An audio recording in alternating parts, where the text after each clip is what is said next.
ಮನುಷ್ಯ ಜನ್ಮ, ಬ್ರಾಹ್ಮಣ ಜನ್ಮ ಅಂದರೆ ಎಷ್ಟು ಉತ್ತಮವಾದ ಜನ್ಮ ಮನುಷ್ಯ ಜನ್ಮ.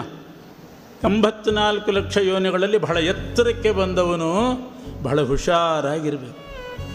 ಯಾರ ಮೇಲೂ ಕಾಮ, ಕ್ರೋಧ, ಲೋಭ, ಮೋಹ, ಮದ, ಮಾತ್ಸರ್ಯ ಮಾಡದಂತೆ ಎಚ್ಚರ ವಹಿಸಬೇಕು. ಏನಾದರೂ ಪ್ರಮಾದ ನಡೀತು ಅಂದರೆ ಮತ್ತೆ ಅಧಃಪಾತ. ಇದಕ್ಕೆಲ್ಲ ಮನುಷ್ಯಗತಿಗೆ ಏನು ಅಂತ ಕರೀತಾರೆ ಅಂತಂದರೆ ಅಧೋಗತಿ. ಇದು ಮೇಲೆ ಹೋದಷ್ಟು ಹುಷಾರಾಗಿರಬೇಕು. ನಡ್ಕೊಂಡು ಹೋಗುವವನು ಬಿದ್ದರೆ ಅಷ್ಟೇನು ಏಟಾಗೋದಿಲ್ಲ, ಮರದ ಮೇಲೆ ಏರಿದವನು ಬಿದ್ದಾಗ ಫ್ರ್ಯಾಕ್ಚರ್ ಆಗ್ತದೆ. ಎತ್ತರ ಜಾಗಕ್ಕೆ ಬಂದಂಥ ಜನ್ಮ ಇದು ಮನುಷ್ಯ ಜನ್ಮ. ಅದರಿಂದ ಕೆಳಗಡೆ ಬಿದ್ದ ಅಂದರೆ ಅಷ್ಟೇ ಏಟು ಜಾಸ್ತಿ.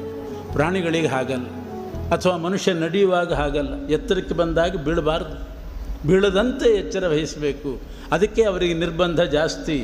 ಮೃಗಗಳಿಗೆ ಅಷ್ಟು ನಿರ್ಬಂಧ ಇಲ್ಲ, ಮನುಷ್ಯರಿಗೆ ನಿರ್ಬಂಧ. ಯಾಕೆ ನಿರ್ಬಂಧ? ನೀವು ಬಿದ್ದಿರಿ ಅಂತಂದರೆ ಕಾಲು ಮುರಿತದೆ.